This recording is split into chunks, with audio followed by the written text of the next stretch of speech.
Evaluation of effects of drug using rabbit's eye. Eye is the best organ and easily accessible organ to test the effect of the autonomic drugs.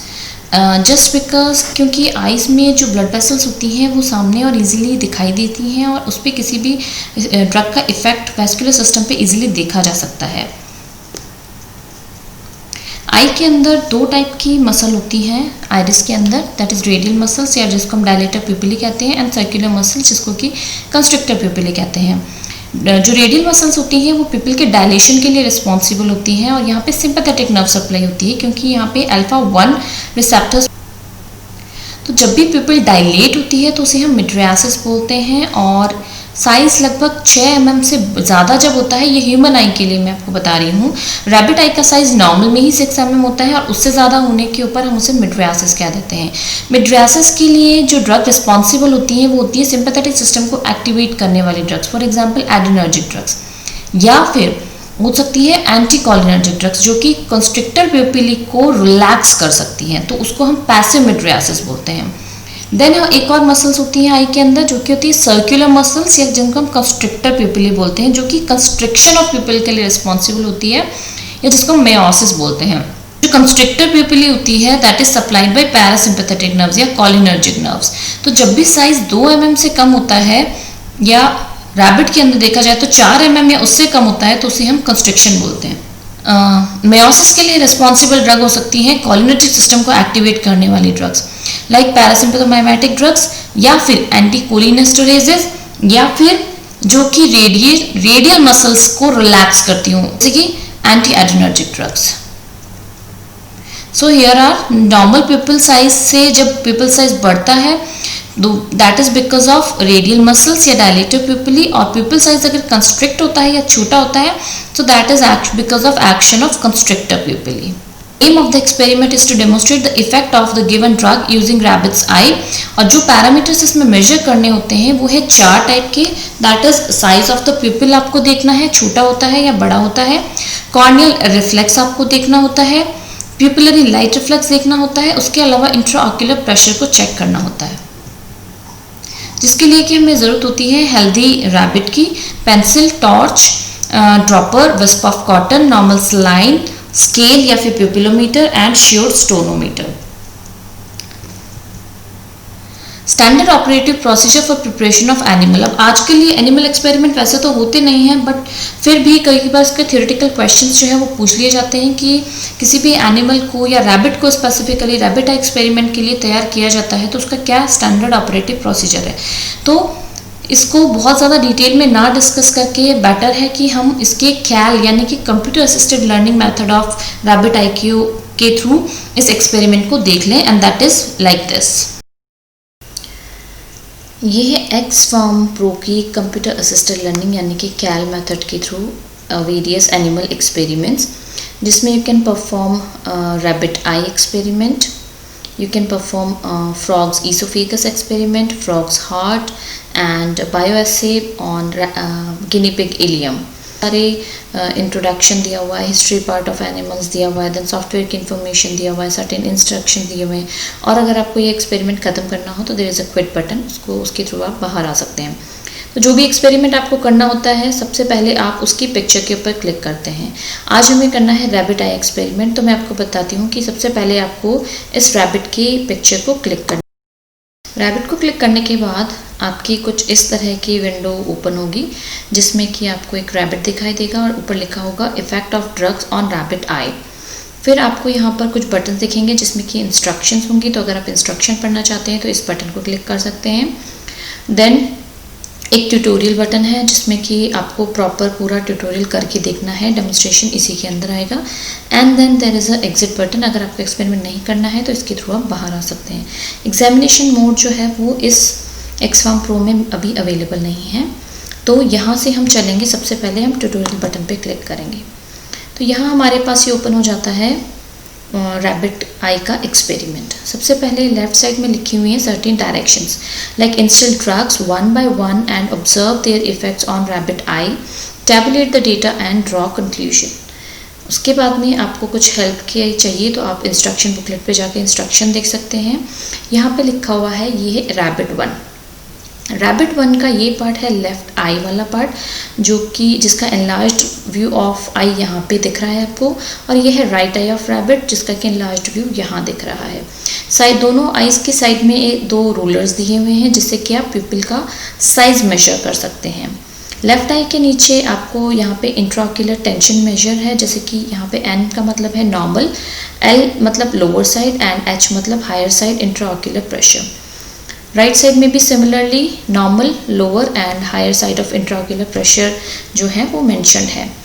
नीचे की तरफ left side में mention है drugs. यहाँ पे आपको पूरा एक लिस्ट ऑफ ड्रग्स दिया हुआ है जो आपको सिलेक्ट करना है, और यहाँ पे लिखा हुआ है इंस्टिल ड्रग, तो जो भी ड्रग आपको डालना है उसके लिए आपको ये बटन क्लिक करना है।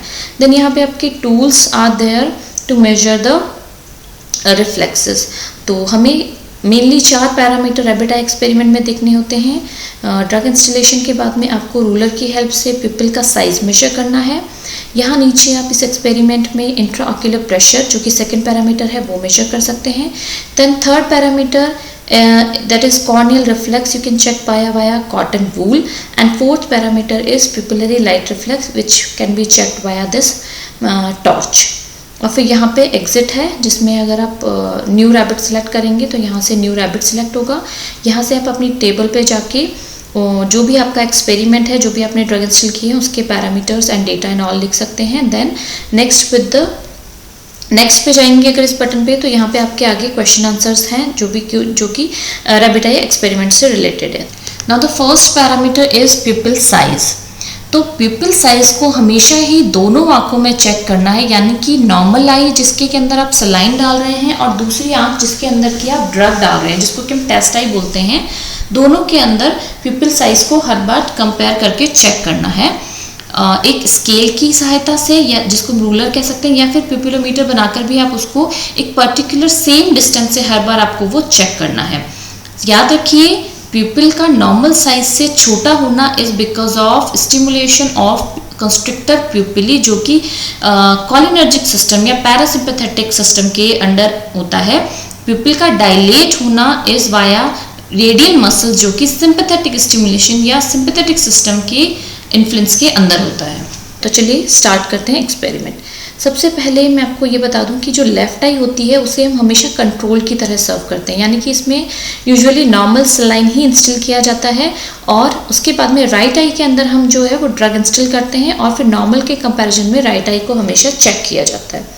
तो यहाँ से हम ड्रग सेलेक्ट कर लेते हैं। सबसे पहली ड्रग है एपिनेफ्रिन। मैंने ड्रग सेलेक्ट किया है, फिर हम प्रेस करेंगे इंस्टिल बटन के ऊपर। तो यहाँ पे आप यू कैन सी हमें लेफ्ट आई पे सिलेक्ट करना है या राइट आई को। तो लेफ्ट आई हमेशा कंट्रोल आई होती है जिसमें कि ड्रग नहीं डाली जाती, राइट आई हमेशा टेस्ट आई होती है जिसके अंदर की हमें ड्रग को इंस्टॉल करना है। तो मैं राइट आई को क्लिक कर देती हूँ। अब आप यहाँ देख सकते हैं कि ये राइट आई के अंदर हमारा ड्रग इंस्टॉल हो गया है। तो एपिनेफ्रिन डालने के बाद में पिपल का साइज जो है अगर कंपेयर करें लेफ्ट के कंपेरिजन में तो थोड़ा बढ़ गया है। चलिए इसको मेजर भी कर लेते हैं। तो लेफ्ट आई के आगे रूलर लेकर आएंगे, सेंटर में बिल्कुल वर्टिकली थोड़ा सा आगे पीछे करके इसको सेट कर लेंगे हम इस तरह से। You can measure. अब यहाँ पे रूलर पे लिखा आ रहा है drag to measure the pupil size and 1 division is equal to 1 mm। तो हमें यहाँ से मेजर करना है। सपोज ये वाला है तो यहाँ से 1 स्टार्ट है, 1 2 3 4 5 6। तो ये नियर अराउंड 6 mm का पिपल का साइज है जो कि नॉर्मल साइज है।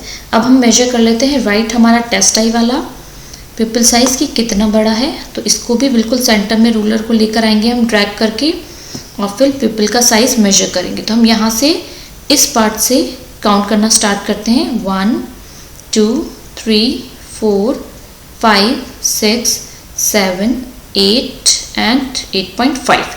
तो ये हमारा पिपल का साइज हो गया है आफ्टर एपिनेफ्रिन 8.5। तो इसको आप टेबल में नोट डाउन कर सकते हैं। First parameter pupil size, normal eye 6 mm and test eye और right eye that is 8.5 mm।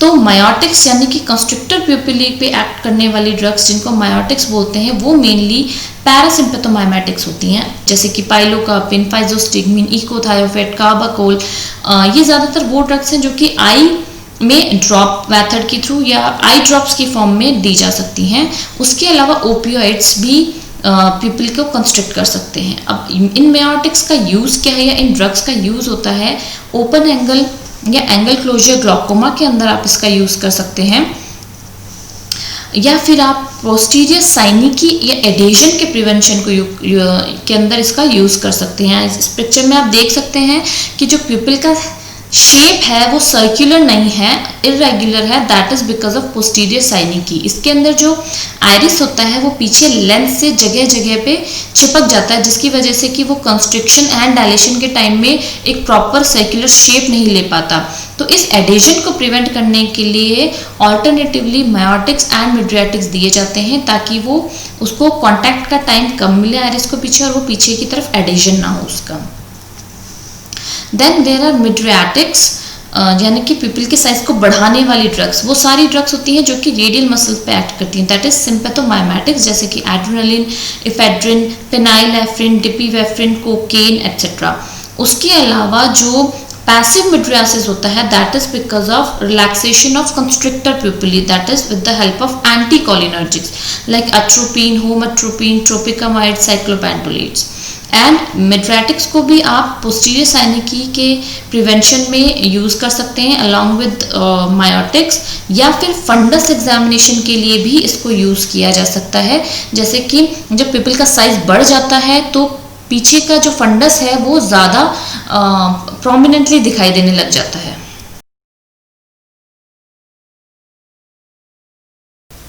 उसके बाद हम देखेंगे इंट्राओक्यूलर प्रेशर। तो हमारा जो हमारा लेफ्ट आई है, जो कंट्रोल आई है, उसमें बिल्कुल नॉर्मल है इंट्राओक्यूलर प्रेशर, और यहाँ पे you can C intraocular pressure reduce होकर लोअर साइड आ गया है। तो एपिनेफ्रिन से, जो हमारी ड्रग है एपिनेफ्रिन, उससे इंट्राओक्यूलर प्रेशर रिड्यूस होता है। नाउ उसके बाद में after प्यूपिल size the second parameter is corneal reflex. तो कॉर्नियल रिफ्लेक्स के लिए भी आपको अगेन एक हेल्दी रैबिट होना चाहिए, उसकी आई में कोई इशू नहीं होना चाहिए, उसमें कोई न्यूरोलॉजिकल इशू नहीं होना चाहिए। फिर इसको चेक करने के लिए आपको एक विस्प ऑफ कॉटन लेना है और उसको कॉर्नियोस्क्लेरल जंक्शन पे पीछे की तरफ से लाते हुए टच करना है, कभी भी आगे से फ्रंट से उसको लाकर टच नहीं करना है, इससे फॉल्स पॉजिटिव ब्लिंक रिफ्लेक्स आ सकता है। तो हमेशा फॉल्स पॉजिटिव को और फॉल्स नेगेटिव को अवॉइड करना चाहिए। फॉल्स पॉजिटिव आ सकता है कि अगर आप रैबिट के आगे कोई शोर हो, या कोई ताली बजाई जाए, या हवा का झोंका तेज आया है, या फिर आपका जो कॉटन विस्प है वो आप सामने से लेकर आ रहे हैं, तो वो फॉल्स पॉजिटिव कॉर्नियल रिफ्लेक्स दे सकते हैं, यानी कि कॉर्नियल होते हुए भी वो ब्लिंकिंग रिस्पॉन्स आ सकता है, कॉर्निया एनेस्थेटाइज होते हुए भी ब्लिंकिंग रिस्पॉन्स आ सकता है। एंड फॉल्स नेगेटिव का मतलब है कि इंटैक्ट होने पर भी हो सकता है ना आए इफेक्ट। वो हो सकता है उस केस में कि जबकि आपका विस्प ऑफ कॉटन जो है वो प्रॉपर नहीं बना हुआ है, बहुत ही सॉफ्ट है, जिससे कि कॉर्नियोस्क्लेरल जंक्शन पे कोई इफेक्ट ही नहीं हो रहा है। तीसरा पैरामीटर, ये हमारे दो पैरामीटर हो गए, people size and intraocular pressure. Third is corneal reflex, जो कि हम क्लिक करके लेंगे कॉटन वूल। तो सबसे पहले हम हमारी लेफ्ट आई के अंदर, नॉर्मल आई के अंदर चेक करते हैं। पीछे से हमेशा कॉटन वूल को लेकर आना है, उसका जो विस्प होता है वो कॉर्नियोस्क्लेरल जंक्शन के ऊपर टच करना है। You can see here blink आ रहा है, that mean corneal reflex present है। इसको आप किसी भी साइड से लाएंगे तो ये पॉजिटिव आ रहा है।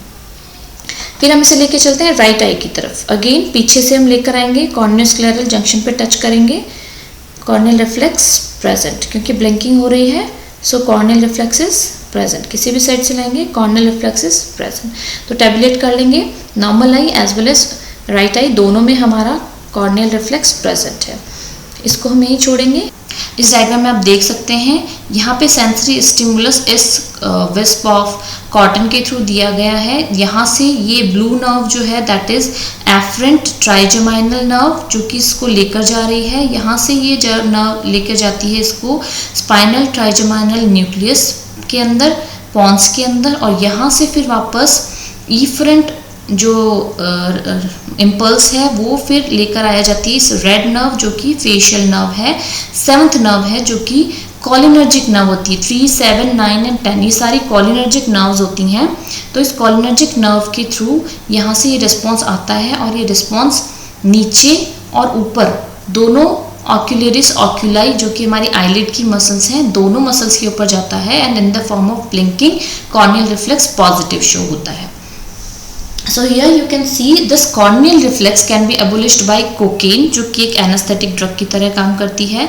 It can be abolished by local anaesthetics, membrane stabilising agents, क्योंकि सोडियम चैनल को ये सारी मेम्ब्रेन स्टेबलाइजिंग एजेंट्स जो है वो ब्लॉक करते हैं, तो ये एक एनेस्थीसिया टाइप ऑफ इफेक्ट दिखाते हैं जब भी लोकली इंस्टॉल किए जाते हैं. उसके अलावा general anaesthetics can abolish corneal reflex. Now standard operative procedure for light reflex.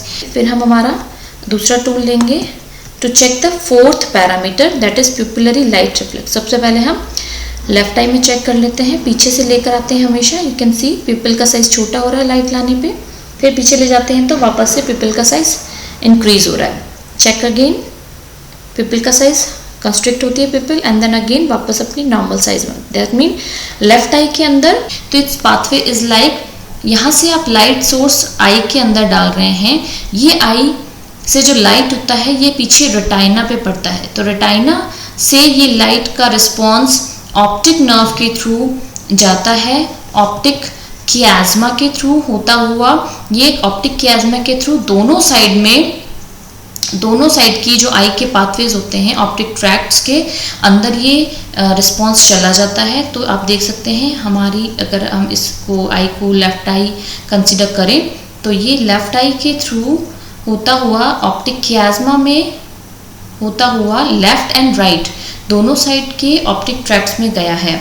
यहाँ से जब हम लेफ्ट आई का ऑप्टिक ट्रैक्ट देखते हैं तो लेफ्ट आई के ऑप्टिक ट्रैक्ट के बाद ये प्रीटेक्टल न्यूक्लियस से होता हुआ दोनों तरफ के एडिंगर वेस्ट्रल न्यूक्लियस में ये रिस्पॉन्स फिर पहुंचता है. प्रीटेक्टल न्यूक्लियस का बाइलेटरल कनेक्शंस होते हैं एडिंगर वेस्ट्रल न्यूक्लियस के. एडिंगर वेस्ट्रल न्यूक्लियस के बाद में होता हुआ ये इम्पल्स वापस थर्ड नर्व के थ्रू, यानी कि हमारा इफ्रेंट स्टार्ट हो गया है, थर्ड नर्व जो कि कॉलिनर्जिक नर्व है, थर्ड नर्व के थ्रू होता हुआ दोनों साइड की थर्ड नर्व के थ्रू अपनी अपनी साइड की आई के अंदर ये रिफ्लेक्स होता हुआ वापस से, you can C short ciliary, यहाँ पे सीलियरी गैंग्लियन होता है, सीलियरी गैंग्लियन में स्टे करने के बाद में शॉर्ट सीलियरी नर्व के थ्रू ये पहुँचता है फाइनली हमारी आइरिस की मसल्स के अंदर या कंस्ट्रिक्टर प्यूपिली के अंदर, और इन द फॉर्म ऑफ कंस्ट्रिक्शन वो रिस्पॉन्स दिखाई देता है. तो वो रिस्पॉन्स ना सिर्फ इस आई के अंदर बल्कि दूसरी आई के अंदर भी दिखाई देता है. तो इस आई में होने वाले लाइट रिफ्लेक्स के इफेक्ट को या कंस्ट्रिक्शन ऑफ प्यूपिल को हम डायरेक्ट रिफ्लेक्स कहते हैं, और जो ऑपोजिट आई में आ रहा है उसको हम कंसेंशुअल लाइट रिफ्लेक्स कहते हैं. लाइट रिफ्लेक्स है that is abolished by anticholinergic drugs, क्योंकि कोलिनर्जिक नर्व के थ्रू वो कंस्ट्रिक्ट हो रहा था, तो एंटीकोलिनर्जिक जब काम करती हैं तो वो कंस्ट्रिक्शन एब्सेंट होता है. That is atropine, homatropine, tropicamide and cyclopen. Last if I conclude सारे पैरामीटर्स देखने के बाद में, अगर आप रैबिट की आई में टेस्ट ड्रग डालते हैं और उसमें मायोसिस होता है यानी कि कंस्ट्रिक्शन ऑफ पिपिल होता है, along with that light reflex और कॉर्नियल रिफ्लेक्स प्रेजेंट है, अगर मायोसिस हो रहा है दैट मीन वो एक कोलिनर्जिक ड्रग है. अगर टेस्ट ड्रग डालने के बाद में मेड्रासिस होता है या पिपिल डायलेट होती है तो वहाँ पे फिर 3 सिनेरियो हो सकते हैं. पिपिल डायलेट हुई है और कॉर्नियल रिफ्लेक्स एब्सेंट है, मतलब कोई भी एनेस्थीसिया टाइप ऑफ ड्रग दी गई है पेशेंट को, तो ये कोकेन हो सकती है. कॉर्नियल रिफ्लेक्स एब्सेंट है, कोकेन हो सकती है अलॉन्ग विद मिड्रियासिस. उसके साथ साथ लाइट रिफ्लेक्स हमेशा प्रेजेंट होगा. अगर पिपिल डायलेटेड है, कॉर्नियल रिफ्लेक्स भी प्रेजेंट है और लाइट रिफ्लेक्स भी प्रेजेंट है, दैट मीन वो सिम्पेथोमाइमेटिक ड्रग है. लेकिन पिपिल डायलेट होने के साथ साथ लाइट रिफ्लेक्स एब्सेंट है और कॉर्नियल रिफ्लेक्स प्रेजेंट है तो ड्रग एंटीकोलिनर्जिक हो सकती है. अब इसमें एक और सिनेरियो हो सकता है पिपिल का साइज ऑल्टर ना हो, ना मिड्रियासिस हो ना मायोसिस हो, पिपिल का साइज ऑल्टर ना हो, तो उसके साथ जो कंडीशन एसोसिएटेड होगी वो होगी कॉर्नियल रिफ्लेक्स एब्सेंट. वो कॉर्नियल रिफ्लेक्स एब्सेंट है, पिपिल का साइज नॉर्मल है, लाइट रिफ्लेक्स भी प्रेजेंट है, तो वो कंडीशन हो सकती है लिग्नोकेन दी गई हो, रैबिट को लिग्नोकेन इंस्टिल की गई हो. So this is the conclusion. इस तरह से आप एक ऑब्जर्वेशन टेबल बनाएंगे. उसके बाद में आपको टाइम नोट करना है आपने किस किस टाइम में ड्रग इंस्टॉल की हुई है, और आपको लेफ्ट आई और राइट आई के मेजरमेंट्स लिखने हैं सारे पैरामीटर्स के साथ में, size of pupil, light reflex and corneal reflex. Similarly with right eye जो कि हमारी टेस्ट आई है, size of pupil, light reflex and corneal reflex. जो भी यहाँ पे इफेक्ट आता है उसके according you have to write कि आपकी ड्रग क्या हो सकती है. You have to suspect your test drug.